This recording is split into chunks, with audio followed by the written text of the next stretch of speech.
睚眦必报。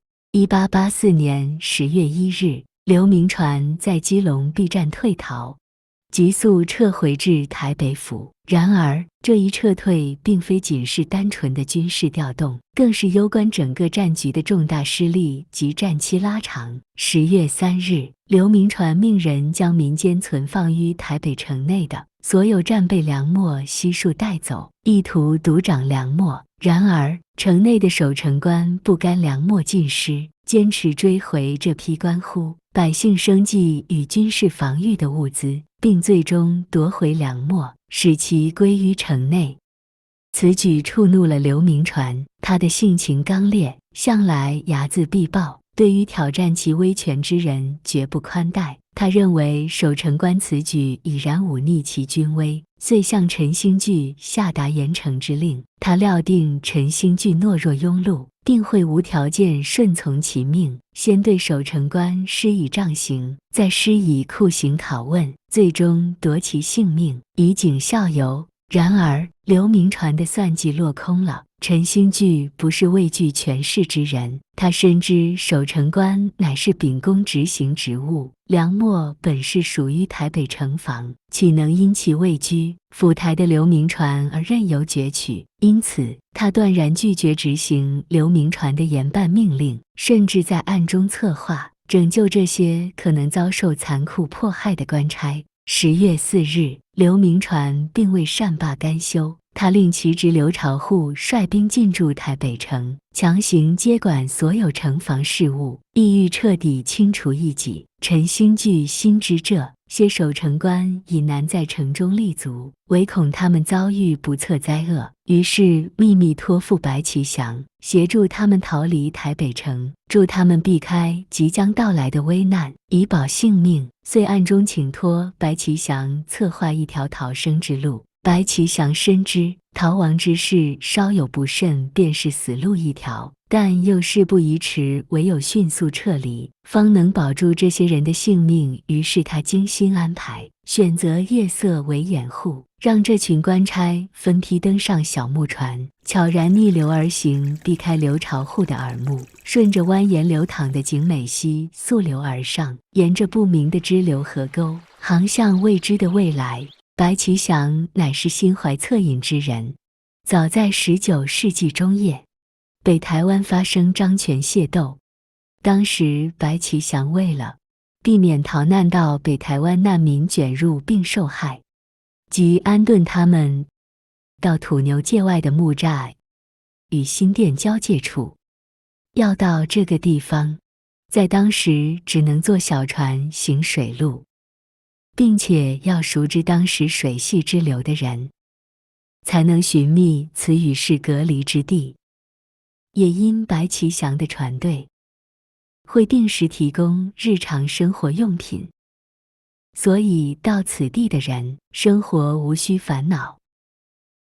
这个地方宛如世外桃源，与世无争。明月松间照，清泉石上流，溪水潺潺，船只缓缓前行，沿途虫语、水声、兽鸣，编织一幅静谧的画卷。溪水如银链般穿行于群山之间，微风拂过水面，泛起层层涟漪，与摇曳的光影交织成梦幻的山水。众人屏息凝神，唯恐惊动潜伏于四周的巡哨。溪水轻轻拍打船舷，形成似有若无的声音，为这场紧张的逃亡旅途增添一抹诗意的沉静。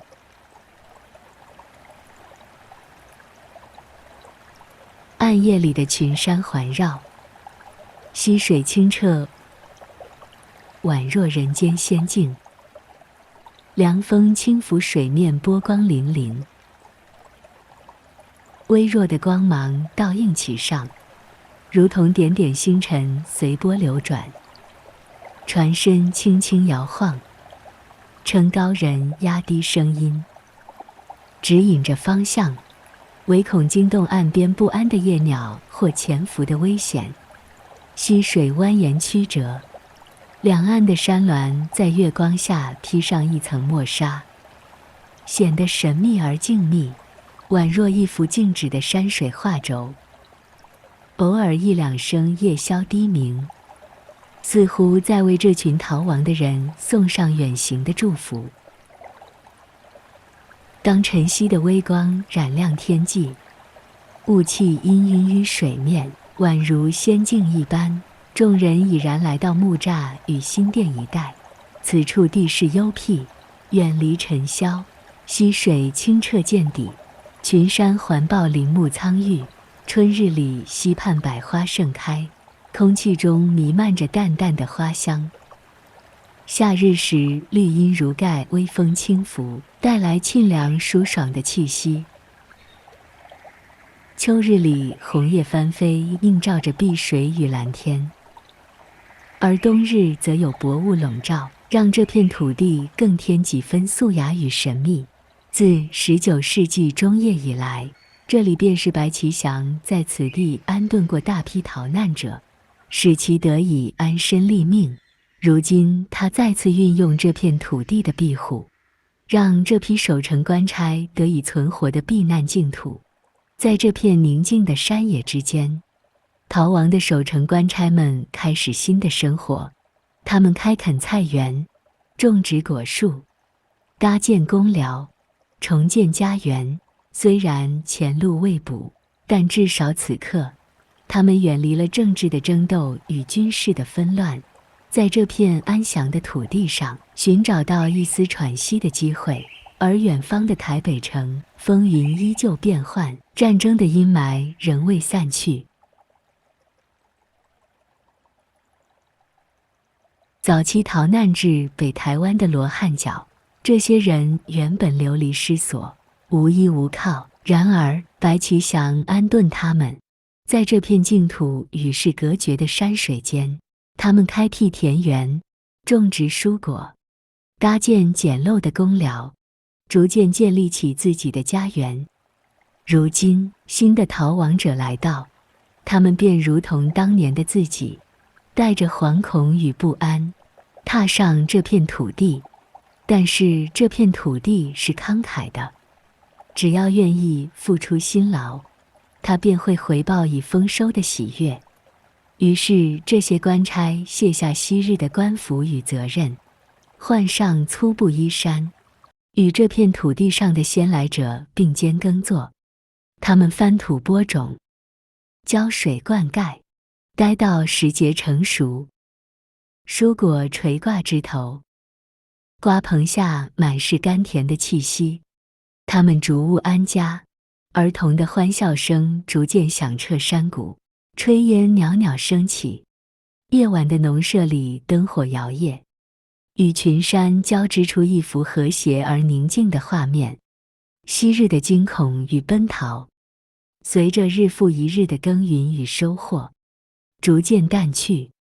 这些流亡之人，终于在这片山水间找到了新生的希望。他们不再是昔日的官差，而成了这片土地的守护者，以劳作换取安身立命之所，与大自然共生共息。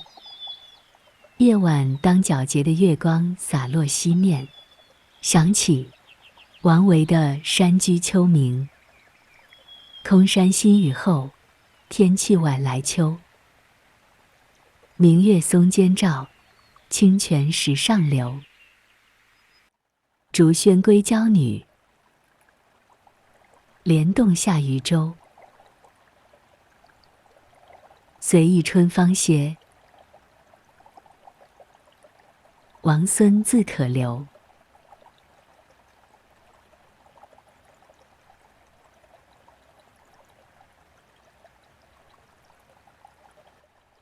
映照着满山的绿意与田野的生机，或许他们心中仍会惦念往昔的岁月，但更多的则是对未来的憧憬与感激。在这块寂静的角落，他们学会与时间同行，与自然和解，也终于与自己的过去告别，归于田野，归于宁静，归于充满史诗那般的过往回忆，归于大自然赐予的无限恩泽。于是仔细端详着白起想给的这一切，这不仅仅是一处避难之地，更是一个全新的起点，象征着从艰难中重生，从混乱中再现奇迹。这些过程痕迹是不能被消失的历史篇章。知府陈兴聚太难了。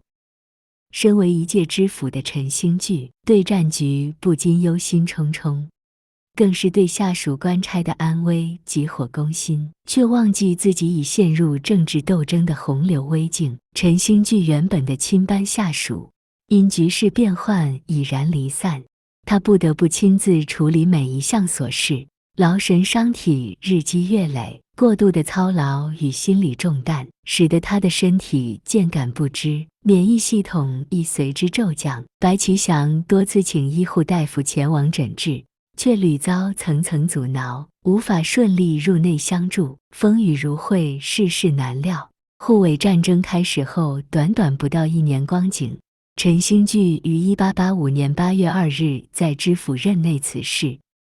忠良之人即便竭尽全力维护旧有制度与正义，也难逃命运捉弄。这段悲惨历史不禁让人联想到另一桩同样令人唏嘘的事件。明朝开国之主朱元璋曾重用谋士刘伯温辅佐朝政，然而当刘伯温晚年病重之际，朱元璋竟命胡惟庸带御医前去诊治。那些药石看似权威，其实是催命药效，反而使刘伯温的病情急转直下。朱元璋仅淡淡给予，让他安心养病。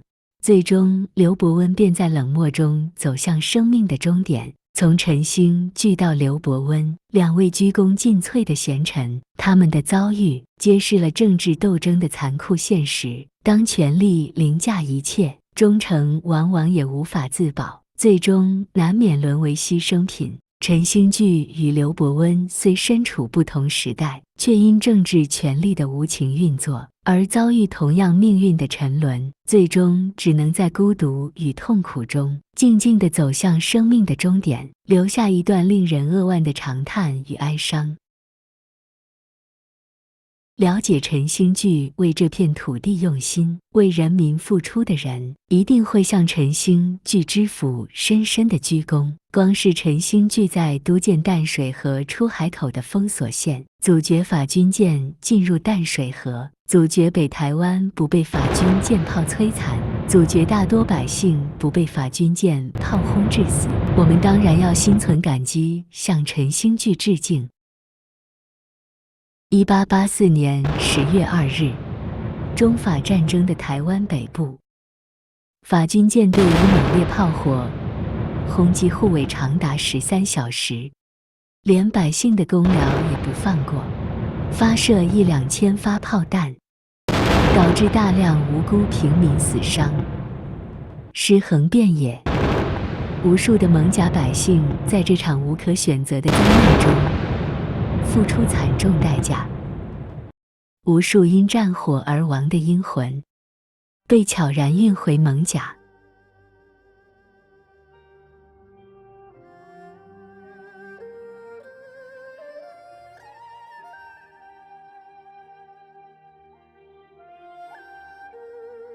最终埋葬在龙山寺斜对角的一片旱地。之后，白其祥在其上立碑，将这段悲惨的血泪铭记，让这记忆能在时间轴里继续运转。一座没有名字的坟冢，埋藏的不仅是血肉尸骨，还有百姓对亡者无声的哀悼，这将成为历史的沉默见证者。10月3日，刘铭传下令，将白其祥所存放的粮秣物资带离台北城。这一举动被守城官察觉，立即引发追讨。消息如疾风般传遍四方，群众愤怒难抑。他们质问：死了那么多人，你看到没？但刘铭传的回应却是：没有啊。这一句话冷漠得如同冰霜，试图冻结民心。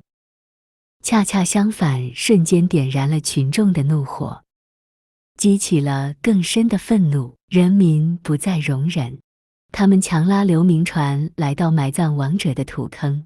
当目光触及坑内堆积如山的尸骨时，刘铭传的脸色骤变，仿佛看到无数阴魂欲将他拖入这深沉的黑暗之中。空虚的心灵陷入郁郁不安，深感全身阴气瑟瑟抖个不停，瞬间全身瘫软。他的膝盖不由自主地跪下叩首，久久不能起立。此情此景，蒙甲百姓铭记于心，成为当时一段口耳相传的事迹。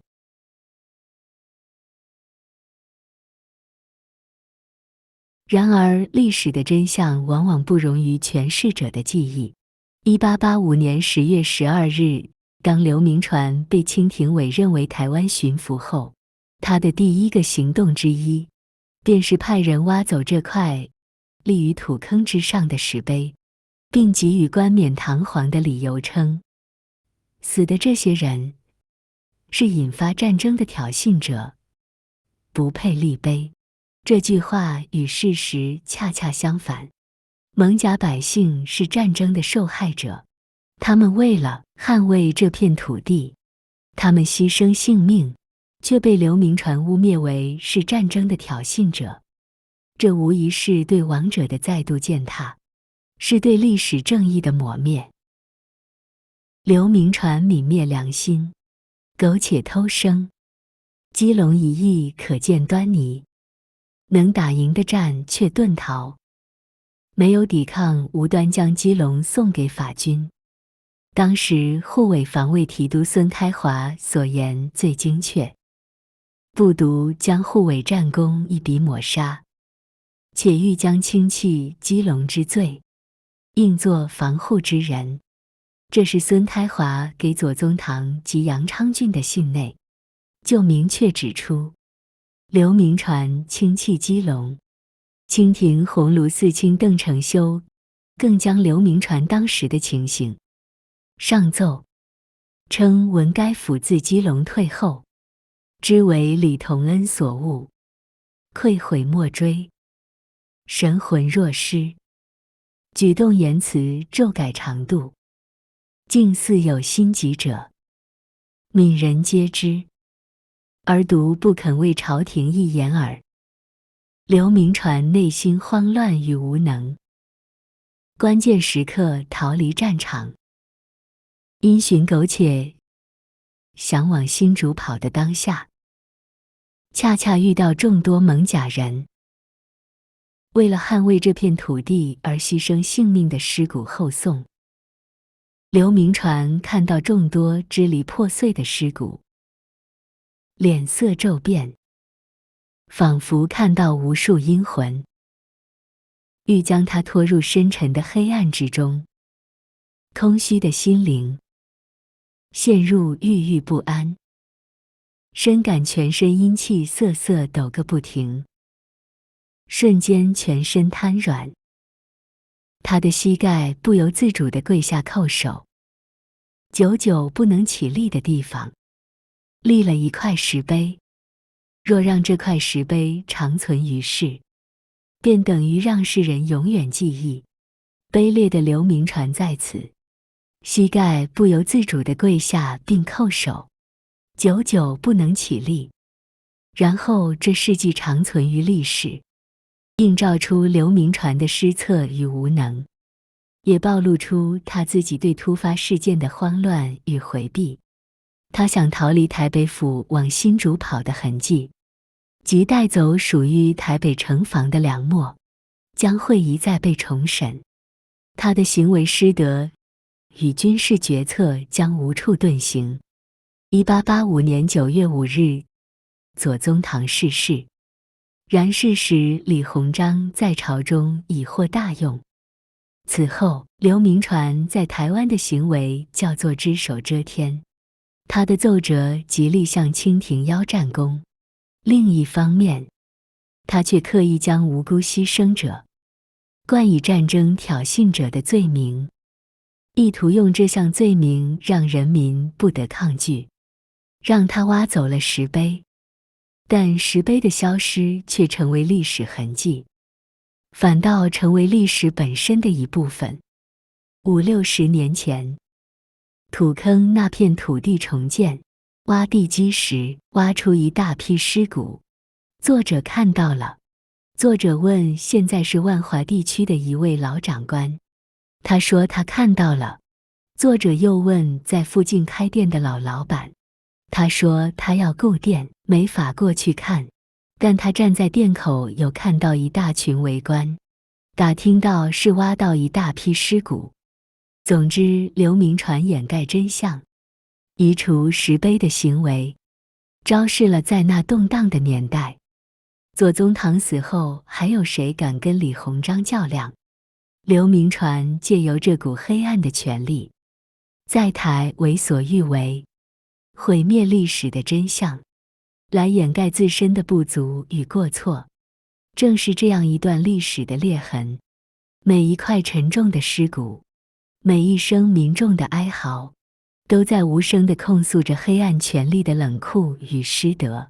有后人的文章提及，刘铭传退逃基隆是高明的战略，是要牵制法军兵力在这片土地，让靠近权力中枢的沿海免于炮火攻击，但却是用这片土地亲人的死伤、人民生计被破坏换取的，也就是说，别处的安稳用这片土地的牺牲换来的。